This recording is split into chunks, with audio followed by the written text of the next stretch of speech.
Hello, this is Father Paul, and I'm glad we're taking this journey together to read the Bible in a year. Today's reading is from Deuteronomy chapters 19 to 21. Chapter 19. When the Lord your God has cut off the nations whose land the Lord your God is giving you, and you dispossess them, and dwell in their cities and in their houses, you shall separate 3 cities for yourself in the midst of your land, which the Lord your God is giving you to possess. You shall prepare roads for yourself and divide into 3 parts the territory of your land, which the Lord your God is giving you to inherit, that any manslayer may flee there. And this is the case of the manslayer who flees there, that he may live. Whoever kills his neighbor unintentionally, not having hated him in time past, as when a man goes to the woods with his neighbor to cut timber, and his hand swings a stroke with the axe to cut down the tree, and the head slips from the handle and strikes his neighbor so that he dies. He shall flee to one of these cities and live, lest the avenger of blood, while his anger is hot, pursue the manslayer and overtake him, because the way is long, and kill him, though he was not deserving of death, since he had not hated the victim in time past. Therefore I command you, saying, you shall separate 3 cities for yourself. Now if the Lord your God enlarges your territory, as he swore to your fathers, and gives you the land which he promised to give to your fathers, and if you keep all these commandments and do them, which I command you today, to love the Lord your God, and to always walk in his ways, then you shall add 3 more cities for yourself besides these 3, lest innocent blood be shed in the midst of your land, which the Lord your God is giving you as an inheritance, and thus guilt of bloodshed be upon you. But if anyone hates his neighbor, lies in wait for him, rises against him, and strikes him mortally, so that he dies, and he flees to one of these cities, then the elders of his city shall send and bring him from there, and deliver him over to the land of the avenger of blood, that he may die. Your eye shall not pity him, but you shall put away the guilt of innocent blood from Israel, that it may go well with you. You shall not remove your neighbor's landmark, which the men of old have set, in your inheritance which you will inherit in the land that the Lord your God is giving you to possess. One witness shall not rise against a man concerning any iniquity or any sin that he commits. By the mouth of 2 or 3 witnesses the matter shall be established. If a false witness rises against any man to testify against him of wrongdoing, then both men in the controversy shall stand before the Lord, before the priests and the judges who serve in those days. And the judges shall make careful inquiry, and indeed, if the witness is a false witness who has testified falsely against his brother, then you shall do to him as he thought to have done to his brother, so you shall put away the evil from among you. And those who remain shall hear and fear, and hereafter they shall not again commit such evil among you. Your eye shall not pity, life shall be for life, eye for eye, tooth for tooth, hand for hand, foot for foot. Chapter 20.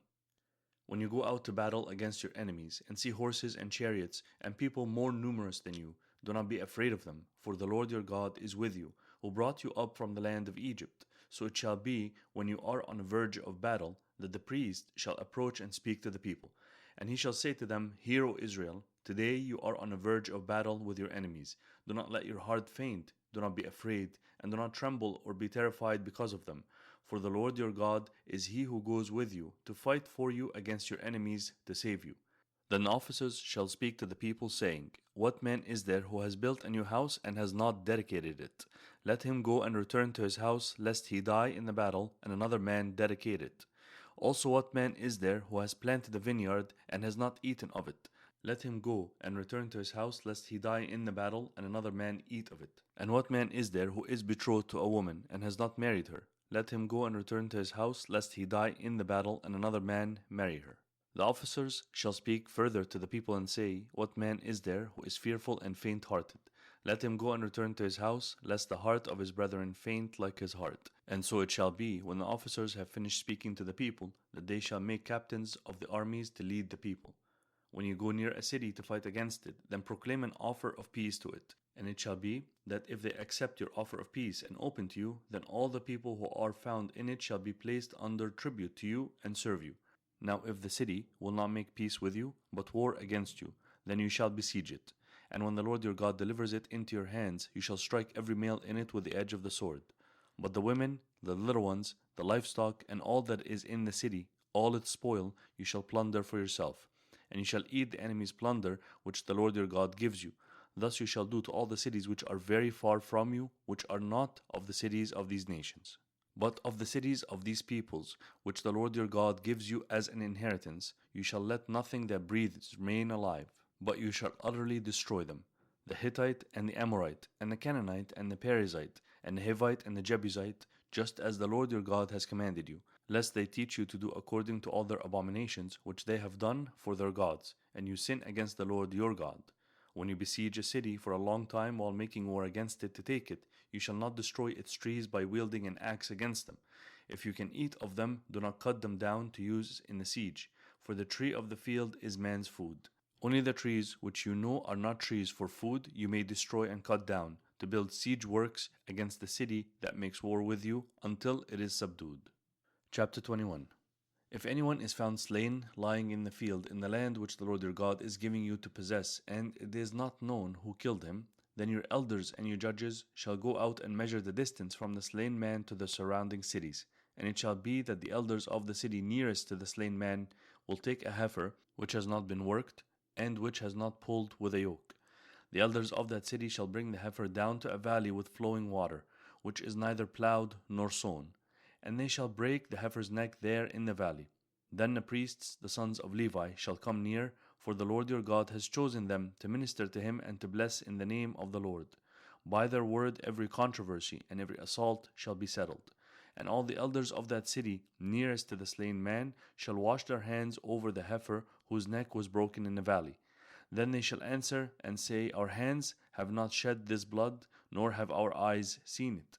Provide atonement, O Lord, for your people Israel, whom you have redeemed, and do not lay innocent blood to the charge of your people Israel. An atonement shall be provided on their behalf for the blood. So you shall put away the guilt of innocent blood from among you, when you do what is right in the sight of the Lord.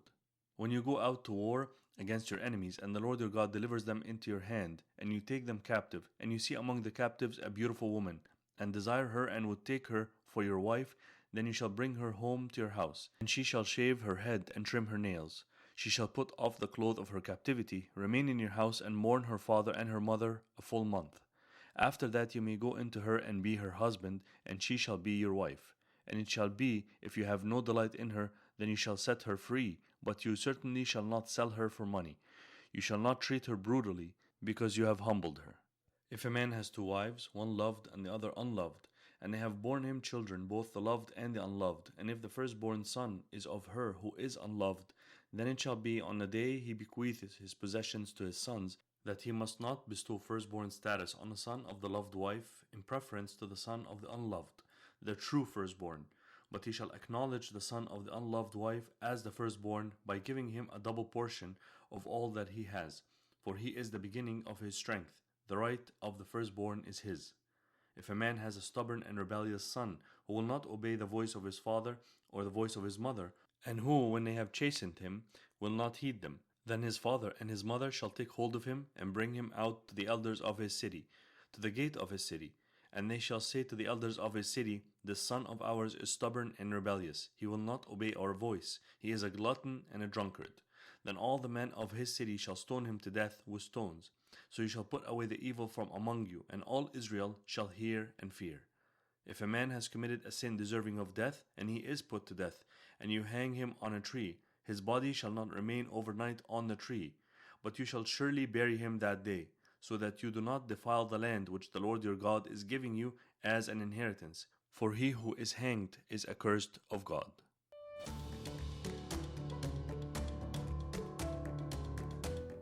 I hope you enjoyed today's reading as much as I did, and I look forward to seeing you again tomorrow to continue on our journey.